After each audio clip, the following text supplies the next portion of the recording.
Islam. Kiamat dalam Islam adalah hari berakhirnya seluruh kehidupan di dunia.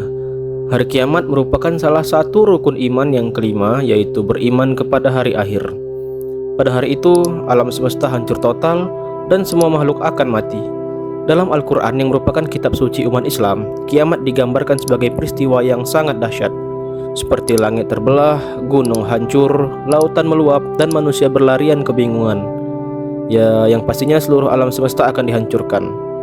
Prosesnya diawali dengan 2 tiupan sangkakala, yang mana itu merupakan tugas dari malaikat Israfil.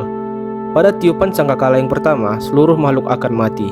Setelah waktu yang hanya Allah yang tahu, sangkakala kedua ditiup dan seluruh manusia akan dibangkitkan dari kubur.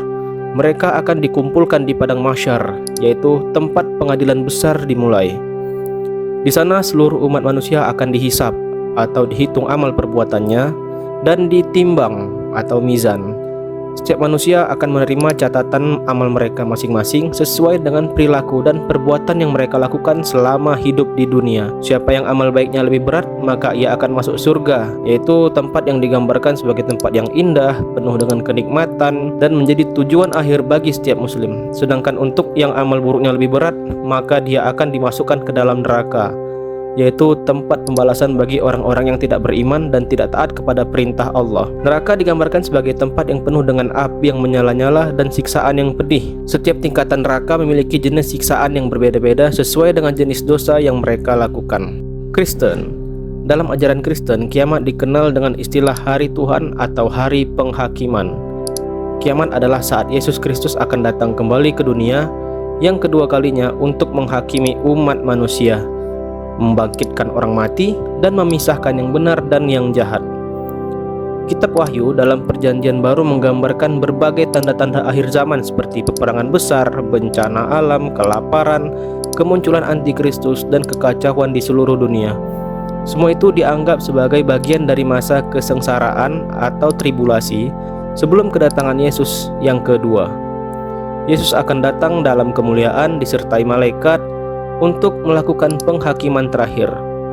Orang-orang yang percaya kepadanya dan hidup sesuai kehendak Allah akan masuk ke dalam kerajaan surga, yaitu tempat kekal penuh damai, sukacita, dan kehidupan abadi. Sebaliknya, orang yang menolak iman sebagai Kristus dan hidup dalam kejahatan akan masuk ke dalam neraka, tempat penderitaan kekal yang disebut juga sebagai kematian kedua.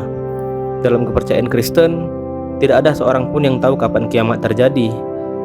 Alkitab juga menegaskan bahwa Allah yang mengetahui waktunya dan umat diminta untuk berjaga-jaga dan hidup dalam pertobatan.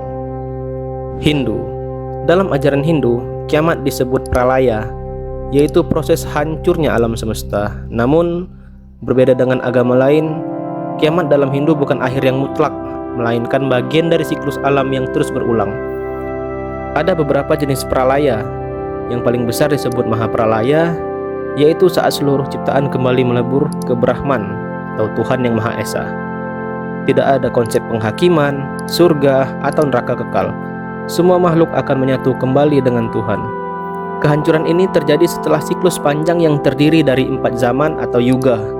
Yang pertama ada Satya Yuga, yang kedua ada Treta Yuga, yang ketiga ada Dvapara Yuga, dan yang keempat ada Kali Yuga.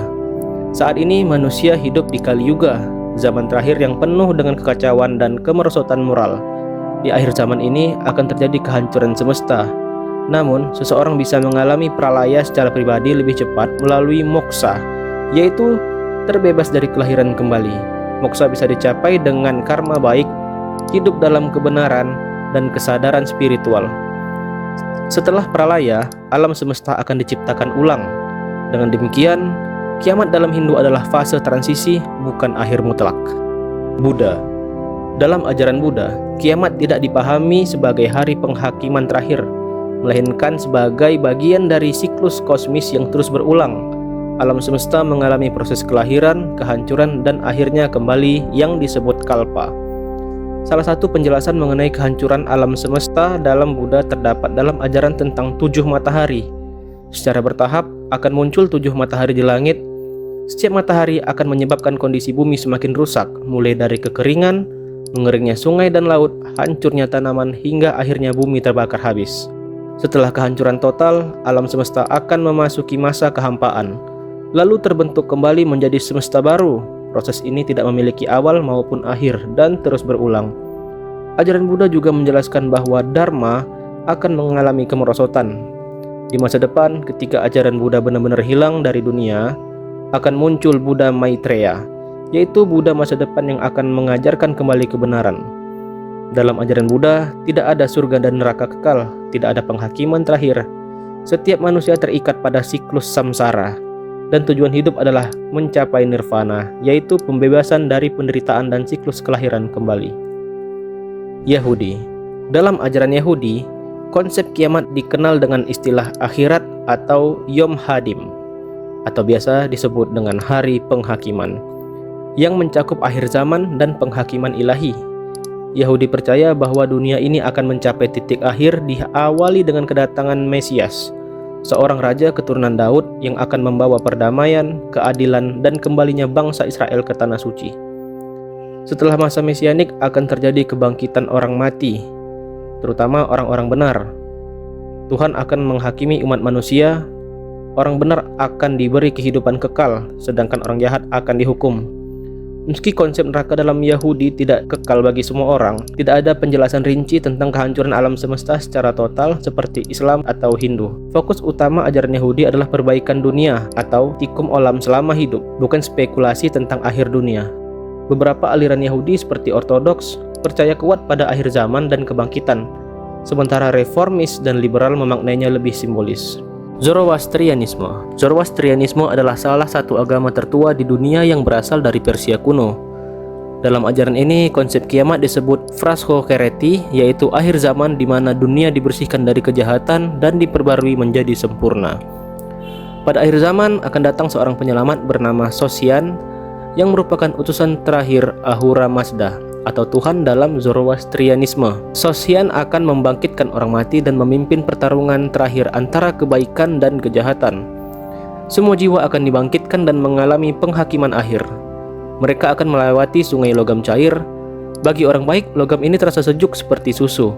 Tetapi bagi orang jahat, logam ini menjadi alat penyucian dan penyiksaan. Setelah proses itu, semua dosa dibersihkan, kejahatan dihancurkan total, dan alam semesta menjadi murni kembali. Tidak ada lagi penderitaan, kematian, ataupun kebohongan.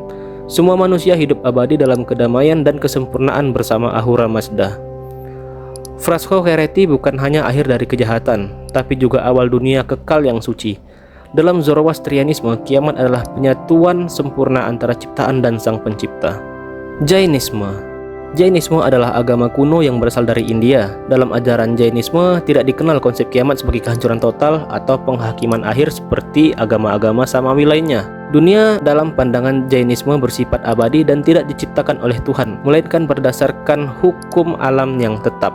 Alam semesta mengalami siklus waktu abadi yang terbagi dalam dua fase utama. Yang pertama ada Utsarpini atau fase kemajuan, dan yang kedua ada Avasarpini atau fase kemunduran. Setiap fase berlangsung selama miliaran tahun. Saat ini dunia diyakini berada dalam fase Avasarpini, yaitu zaman kemerosotan moral dan spiritual. Meskipun dunia mengalami penurunan, tidak akan ada kehancuran atau akhir dunia secara mutlak. Dunia tidak pernah benar-benar hancur dan tidak memerlukan pencipta atau penghancur. Tujuan utama dalam Jainisme adalah moksa, yaitu kebebasan dari siklus kelahiran dan kematian atau samsara. Moksa dicapai melalui pengetahuan sejati, disiplin ketat, dan pengendalian diri dari nafsu dan kekerasan. Jadi, dalam Jainisme tidak ada kiamat universal, tapi individu dapat mengakhiri siklus kehidupannya sendiri melalui pencerahan dan kebebasan spiritual. Konghucu.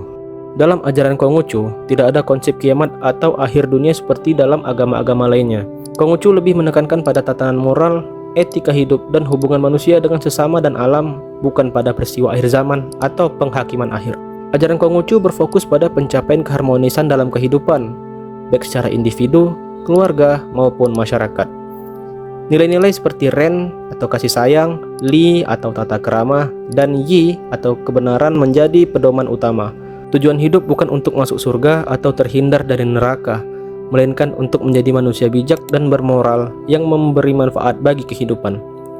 Meskipun tidak secara eksplisit membahas tentang kiamat, Dalam beberapa pemahaman tradisional Tionghoa, dikenal dengan adanya siklus perubahan kosmik yang menggambarkan naik turunnya peradaban dan tatanan dunia. Namun ini lebih bersifat filosofi perubahan, bukan kehancuran mutlak. Bagi umat Konghucu, kehidupan setelah mati bukanlah fokus utama. Yang lebih penting adalah bagaimana seseorang hidup dengan benar di dunia ini, menghormati leluhur, dan menjaga keharmonisan dengan langit, bumi, dan manusia.